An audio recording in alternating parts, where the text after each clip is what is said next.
এই দাদা, মাকে বলবো তুই কাল স্কুলে যাওয়ার সময় কি করেছিস? কি বলবি? আমি তো কিছু করিনি। আমি যেমন দেখিনি, তুই ওই কাকের বাচ্চাগুলোকে নিয়ে খেলা করছিলিস। ছি বেশ করেছি, তাতে তোর কি? ছি, কাক কত আবর্জনা খায়, তুই সেগুলিকে ধরেছিস? এই কি হলো? তোরা তাড়াতাড়ি রেডি হ, স্কুলে যেতে হবে তো। মাকে বলবো নাকি তুই কাল কি করছিলিস? আমি যা করি তুই সেটা আবার মাকে বলতে যাবি কেন? ও মা, আসো তো আসো, একটা কথা বলার আছে। তোদের ভাই আর বোনকে নিয়ে পারি না বাবা, তোরা প্রতিদিন কোনো না কোনো কারণে ঝগড়া লাগতেই হবে। জানো তো মা, দাদা না কাল কি করেছে? এই চুপ কর বলছি, চুপ করে থাক। না মা, কিছু না। দাদা কাল কি করেছে কি? দাদা কাল স্কুলে যাওয়ার সময় একটা গাছের নিচে কাকের বাচ্চাদের দেখে তাদের সাথে খেলা করছিল। ছি, কাক কত অপরিষ্কার, তাদের কেউ হাত দেয়? না রে মা, কাক অপরিষ্কার না, তারা তো আমাদের বন্ধু। কাক আবার বন্ধু নাকি? হ্যাঁ রে, সে তো আমাদের পরিবেশকে পরিষ্কার রাখতে সাহায্য করে। আমাদের চারপাশে পড়ে থাকা কত পচা খাবার তারা খেয়ে ফেলে। আর তার সাথে সাথে কাক খুব বুদ্ধিমান। হ্যাঁ, কাল তো স্যার বলছিলেন কাককে নাকি ঝাড়ুদার পাখি বলা হয়, কিন্তু বুদ্ধিমান কি করে?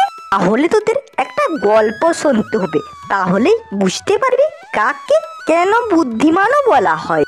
আজ থেকে কিছু বছর আগেকার কথা। সময়টা ছিল গ্রীষ্মকাল, চারিদিকে জল শুকিয়ে গেছে, কোথাও এক ফোঁটা জল নেই। সেই সময় একটা কাক আকাশে উড়ে যাচ্ছে। উফ বাবা, কি গরম! এই গরমে এক ফোঁটা জল কোথাও নেই। জল না পেলে আমি তো মরে যাব। কাক এখানে ওখানে জলের সন্ধান করতে থাকে, কিন্তু কোথাও জল পায় না।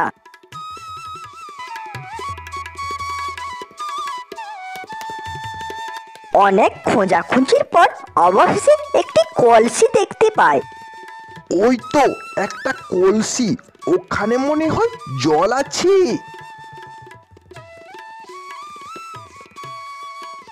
কাক কলসিটির কাছে গিয়ে দেখে কলসিতে জল আছে ঠিকই, কিন্তু তা খুব নিচুতে আছে।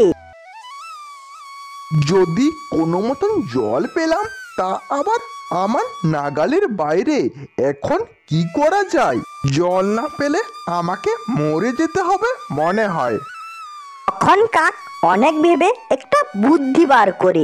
পেয়েছি, আমি জলের কাছে যেতে পারবো না, কিন্তু জল তো আমার কাছে আসতে পারে। তারপর দূরে পড়ে থাকা পাথরের টুকরোগুলিকে মুখে করে এনে কলসিতে ফেলে।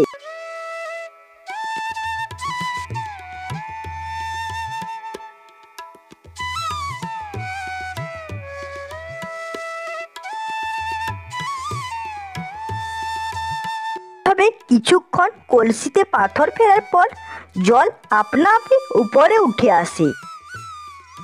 তখন কাক প্রাণ ভরে জল খায়। কি শান্তি, প্রাণ যেন জুড়িয়ে যায়।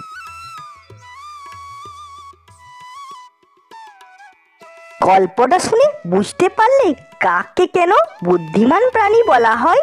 হ্যাঁ মা, বুঝতে পেরেছি। কাক আমাদের পরিবেশকে যেমন পরিষ্কার পরিচ্ছন্ন রাখতে আমাদের সাহায্য করে, তেমনি সে খুব বুদ্ধিমান।